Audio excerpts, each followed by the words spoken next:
Plutonic Gematria. A very interesting post from Twitter. Link to the account and post in the description, shedding light on astronomical phenomena and how it ties in with the collapse of civilizations. As a preamble to the post, I made several references to the significance of the date of the 2nd of February 2022. The 22nd of February, as this post states, is another allusion to that. If we understand Gematria as geometry via letters, and that rings true in Kabbalah, as we have the 231 gates, which are comprised of 22 Hebrew letters, as that is the number of letters in the Hebrew alphabet, again, 2 or 22 or 222. 231 then can be subdivided down via the divisor of 7, as in 7 days or the holy number 7, into 33. Now, this is a depiction of how God created the world, as it is presented in Genesis, though this seems to have equivalents further back within the Near East and Eastern Mediterranean cultures, so that further buttresses its veracity, one could argue. But digressing, we have the idea that God created the world via the Word. The Word is a formulation of letters. Letters are an encapsulation of frequency, of which combined create an effect in the physical outward world.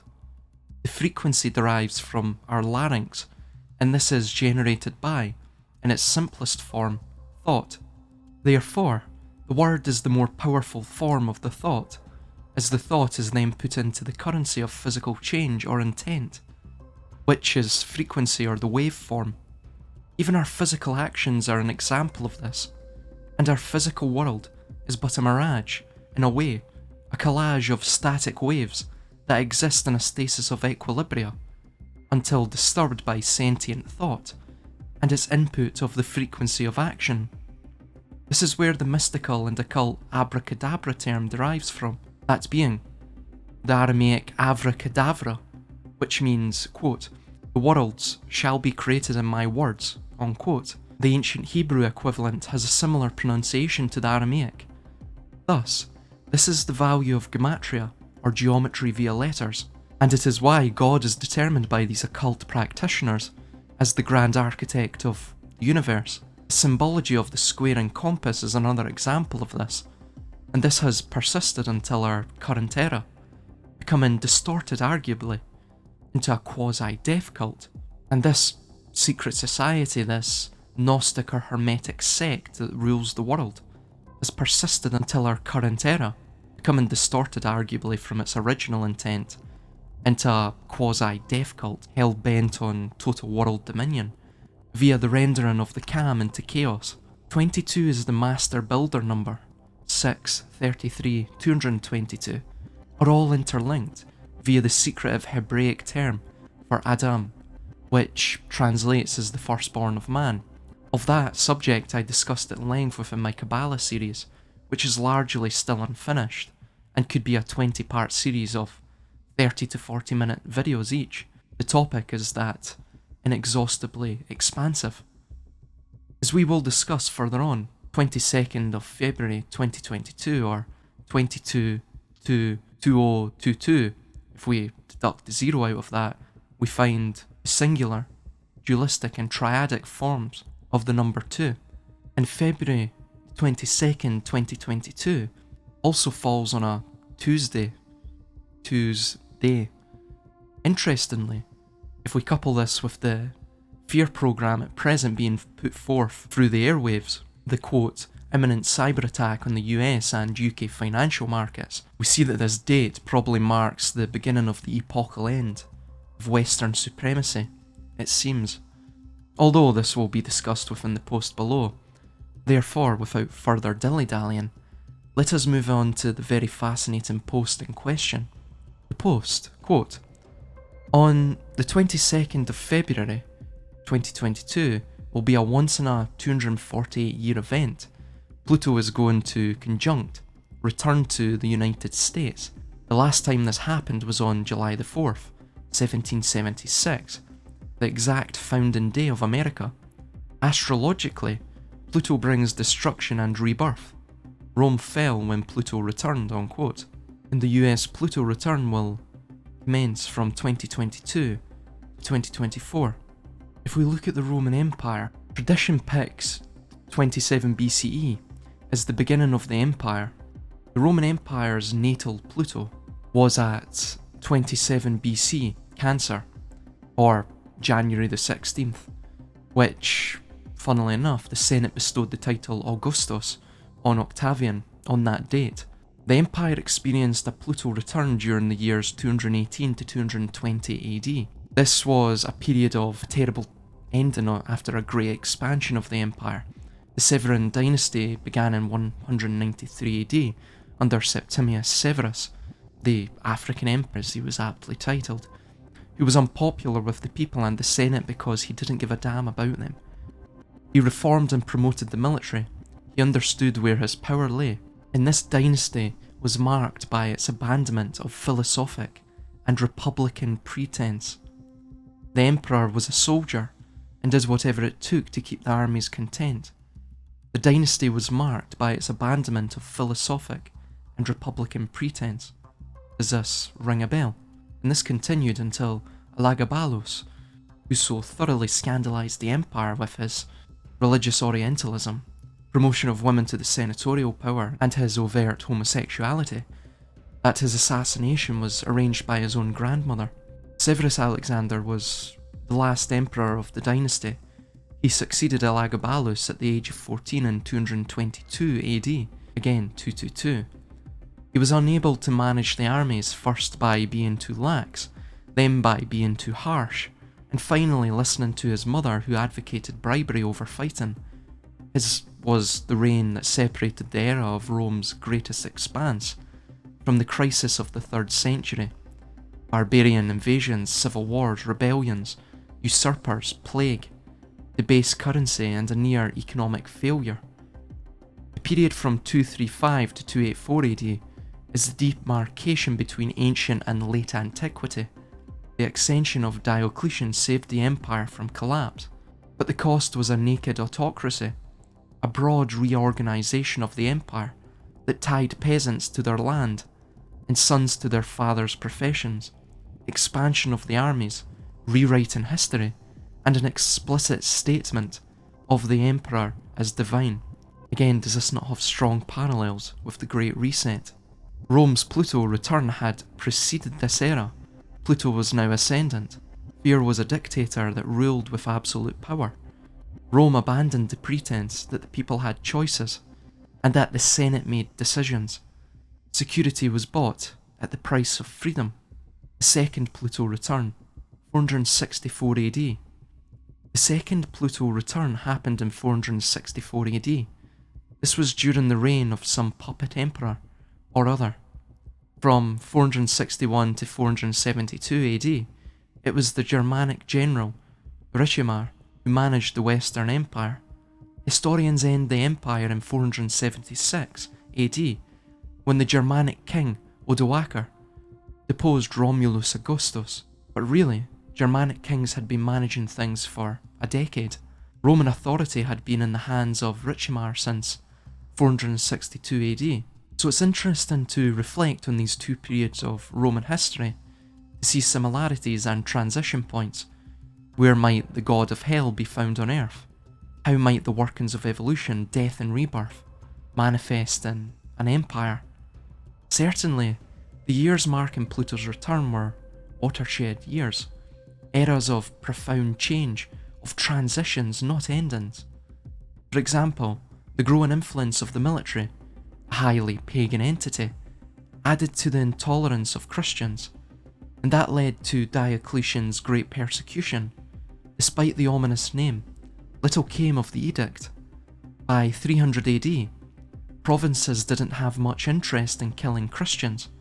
A generation later, Diocletian's descendant, Constantine, would eventually serve that Christian god. Therefore, as I have just stated, it would seem that empires or civilizations contain two Pluto returns, each a demarcation of decline. The Twitter post continues on. It is also very interesting that Kanye West's new album, Donda 2, releases exactly on this day, the the 22nd of February 2022, and also depicts a burning house, which may have double meaning to his personal life, but also could be a subliminal hint to what's to come to this country, the US, and the West in general. Kanye even acknowledges the significance of the date in relation to Pluto's return and its astrological implications in an Instagram story post. Remember that 22 is the number for the master builder in occult practices.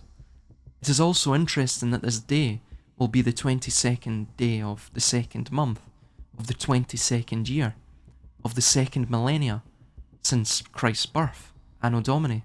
I do not have any particular inclination to believe that something will happen on this exact day, but I do believe this signifies a turning point in history, and I believe it signifies that we are in the season of destruction and rebirth, order out of chaos.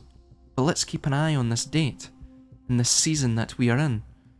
Big things are certainly coming, and most people believe that we are reaching an awakened age of enlightenment, peace and prosperity. But be not deceived. Another interesting piece of information.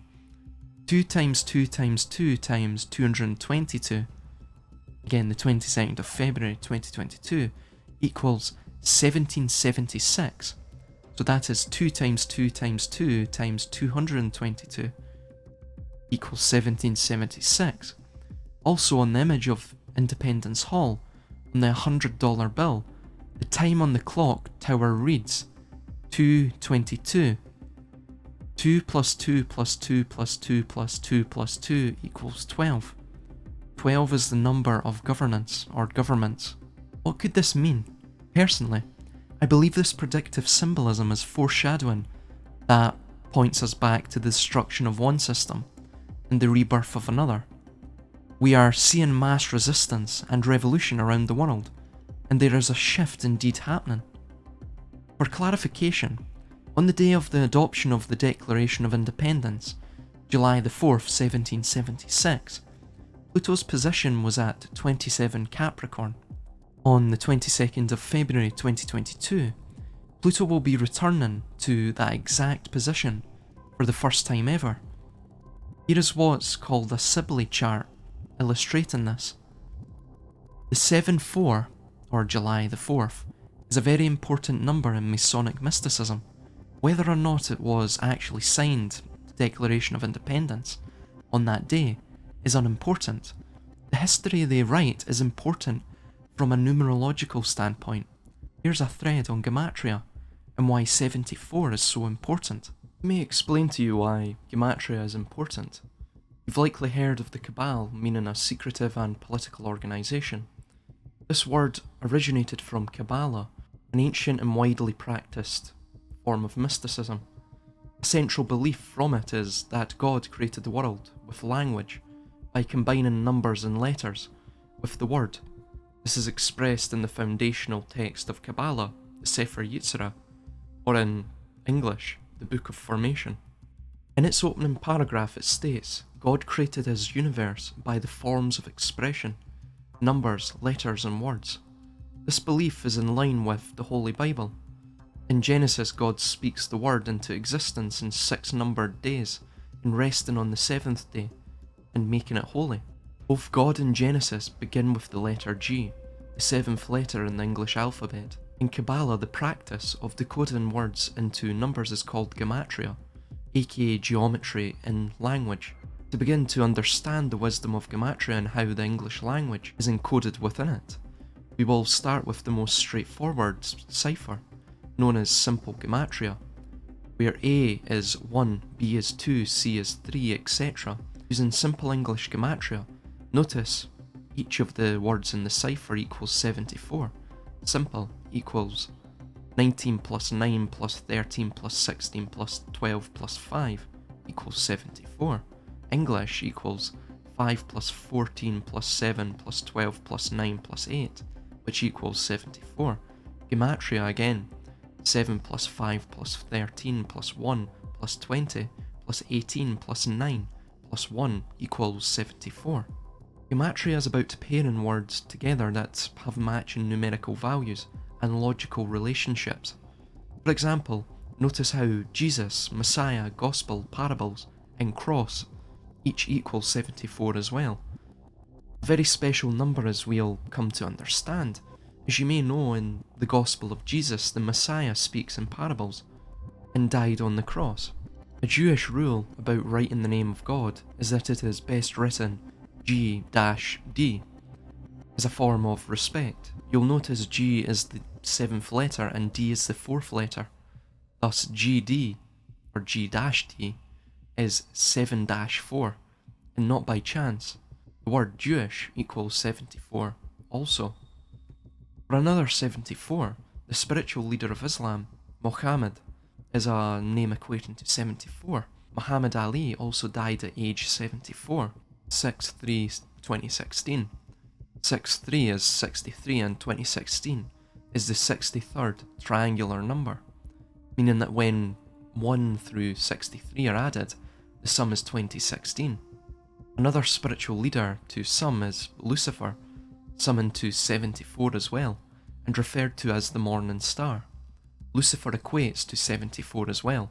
Lucifer equals 12 plus 21 plus 3 plus 9 plus 6 plus 5 plus 18, which equals 74.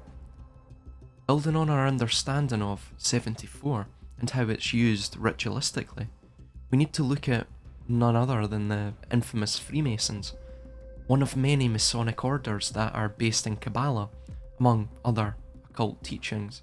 Freemason Albert Pike made numerous mentions of Lucifer in his text Morals and Dogma. In DC, aka the Masonic City, a statue of Albert Pike, holding the book Morals and Dogma, was toppled in the wake of the George Floyd protests, only for Donald Trump to declare it be re-erected.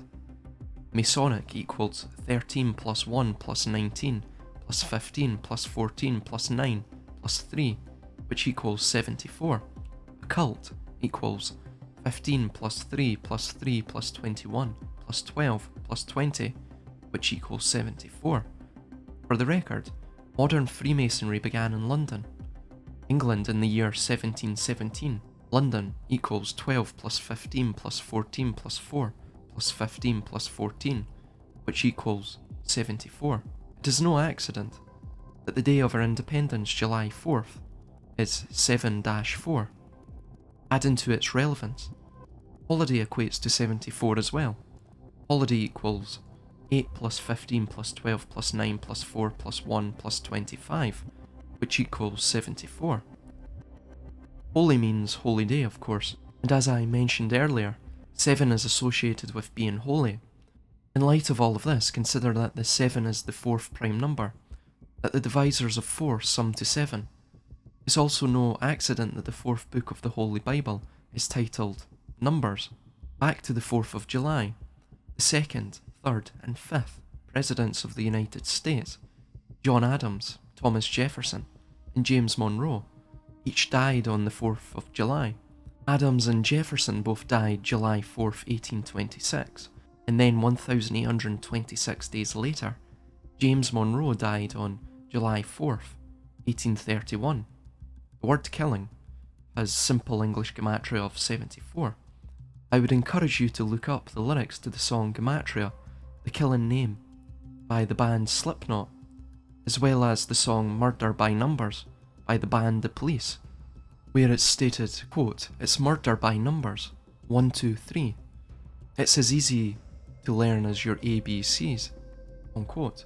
Think about how the giving and taking of life is God's work, but as we will discuss, there's an organisation of people using this code to play God, who for now we will simply call the Cabal. Killing, as we stated, equals 74. Adding to the killing riddle, the Gregorian calendar that we go by now pays tribute to the fatal stabbing of Caesar on the Ides of March, March 15th, the 74th day of the year. Stabbing also equals 74. Killing rituals centred on the number 74 are very common. Think about the drowning death of Naya Rivera. It was no accident she posted a photo of herself in a Jim Morrison t-shirt on her Instagram page, February 7th, 2019. Precisely a span of 74 weeks before her July 8th, 2020 death. This is because Jim Morrison was found dead in a bathtub, of which bathtub equates to 74 as well in simple gematria. The same as the word drown. Jim Morrison was found by his girlfriend Pamela Corson, who died in, you guessed it, 1974, at the same age as Jim Morrison, 27.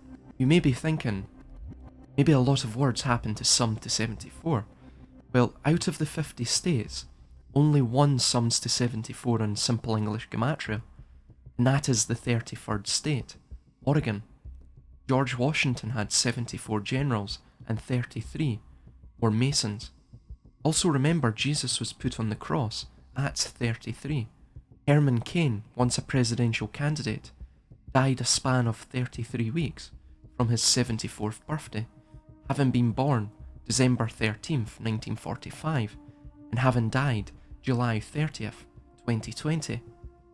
The pattern of 33 and 74 coming together is extremely repetitious. When it is used in, quote, killing, unquote, the cause of death that is typically reported as false, such as Herman Cain's, which was blamed on the medical hobgoblin we cannot name. Coming back to the July 4th, there is another important observation that we can make about the date, July the 4th, and the number 74, by running the alphabetic order in reverse, a method known as reverse simple English gematria.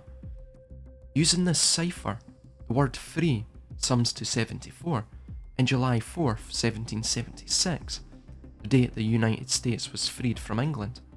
The banking cartel out of the City of London, whose flag is a red cross, and being located in the centre of the 33 sections that London is divided into. Using this same cipher, the word Roman sums to 74 as they say, all roads lead to Rome, including the ones that the City of London were built upon. That was once a strategic Roman trading city. The House of the Temple, the Freemason HQ in DC, pays tribute to Pythagoras, who said, "Everything is number." That is the end of the Twitter post. I will link it in the description, so do follow it. Continuing on with some of my responses to February 22nd, 2022 and the return of Pluto and the significance of it. Thus, I would argue that, like the first return of Pluto for Rome, which occurred in 219 AD, we find that the pretense of Roman republicanism entirely died and a period of complete autocratic imperialism took its place after Elagabalus' assassination along with his mother in 222 AD, again another 222, we find that Alexander Severus took his place. Alexander oversaw a seismic disintegration of the military cohesion of the Roman army, with mutinies in Syria and the assassination of Ulpian by the Praetorian Guard in his presence during a riot in Rome. The Guard would go on to fight a 3-day battle against the populace of Rome, where the city was then set on fire and partially sacked. Dio was among those who gave a highly critical account of military discipline during the time, saying that the soldiers would rather just surrender to the enemy. Different reasons are given for this issue. One author points to, quote, the decline in the prestige of the Severan dynasty, the feeble nature of Alexander himself, who appeared to be no soldier and to be completely dominated by his mother's advice, and lack of real military success at a time during which the empire was coming under increasing pressure, unquote. Severus Alexander, or Alexander Severus, could be likened to Biden or Trudeau, any of the weak leaders of the West at this point. However, this is indeed very similar to our current era, where we see a militarization of the state forces, euphemistically called police, and the general abandonment of restraint in dealing with the enemies of the political ruling class. Moreover, we have a general growing resentment within the militaries of the West, especially the US military, for the weakness within Afghanistan, and at present, the eastern border of NATO with Russia. Morals during that period in Rome took an extreme nosedive too, and the general atmosphere of Rome was smothered in the hallmarks of decline. This Severan dynasty ended with Severus Alexander, who was, funnily enough, assassinated like his erstwhile predecessor. This culminated in the crisis of the 3rd century, of which for 40 years the empire was embroiled in consecutive succession crises and was on the brink of collapse, with internalized civil wars and 3 distinct factions coming to vie for total power. Aurelian, the sole Invictus, the saviour, or restorer of the world, would eventually take the reins of power and best them all. However, this only postponed the collapse of the empire for a century and a half. Although it is true and can indeed be said that our contemporary period will most likely go in a similar vein, and already is. The return of Pluto has been occurring since November 2008, coinciding with both the financial crash and Obama's ascension to the presidency. At this point, we can somewhat say that we began to tread more overtly into the territory of authoritarianism, but it can be well argued that it was ongoing since 2001, of course. That said, 2008 marked a distinctive period in which we saw a leap towards the goal of the cabal for world dominion under a system of unapologetic totalitarianism. 22nd of February 2022 will see the full transition to this Plutonic return.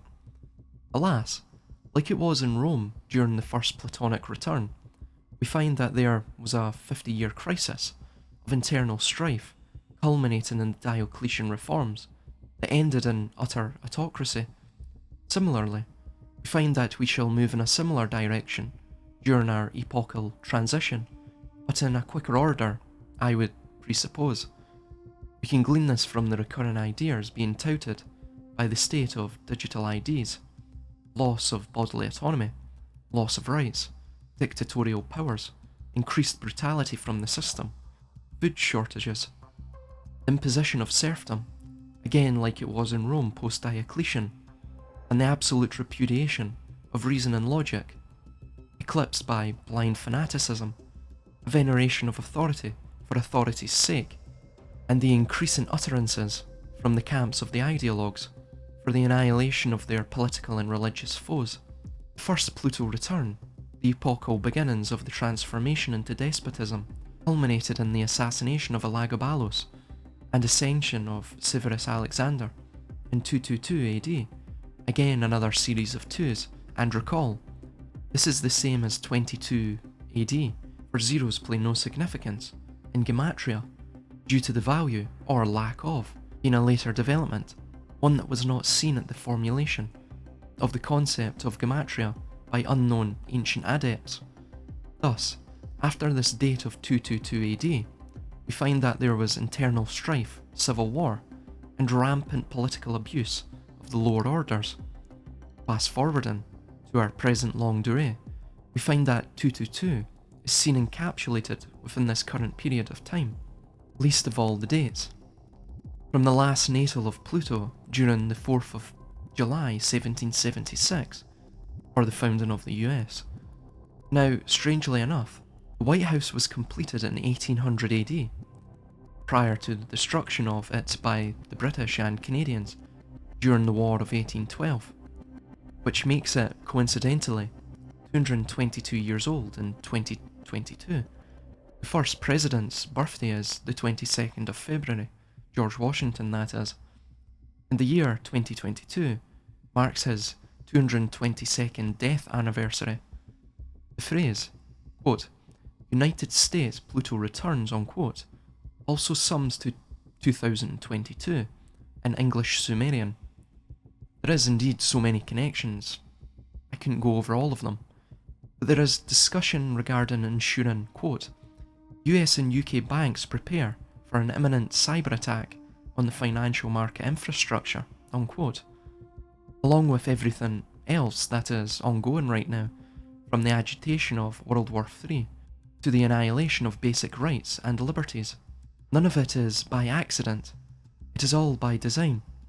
In its simplest form, it is the Hegelian dialectic, and this cult, of which my new book I am writing touches upon, is a long line of interconnected, quote-quote, ancient adepts, stargazers for lack of a better word, of whom became the first priest classes, due to their knowledge of the natural and celestial patterns present within this realm. They use this knowledge to this day, hence the confluence of numbers and the coincidences that us conspiracy theorists seem to pick up on.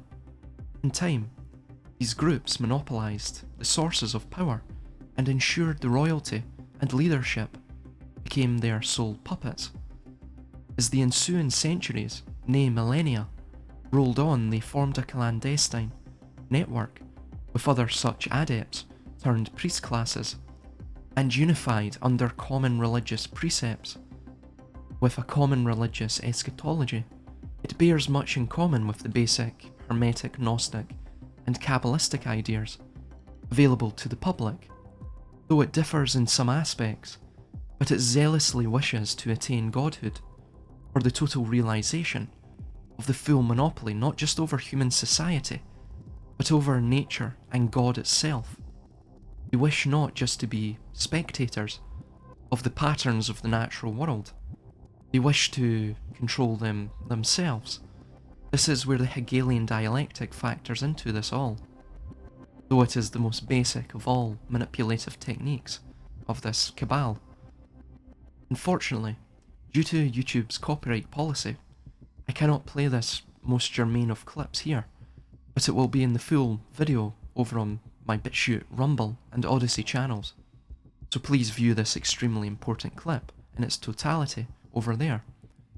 Essentially it is succinct predictive programming for this date coming up. Now, this clip is from the X-Files, and coincidentally, this episode was aired 2,222 days before the 22nd of February 2022. It discusses the banks going offline, an alien invasion, droughts brought on by weather warfare, perpetual war, problem reaction solution, a cull and the creation of pandemonium to bring about total dominion of the planet. This is the epoch we tread into now. These fiendish psychos wish for nothing short than total control over everything. I suggest we give them nothing but take from them everything, for they have reneged upon the unspoken vows to natural law itself. Here is the clip now. The most germane part occurs at 1 minute 50 seconds into the video or so.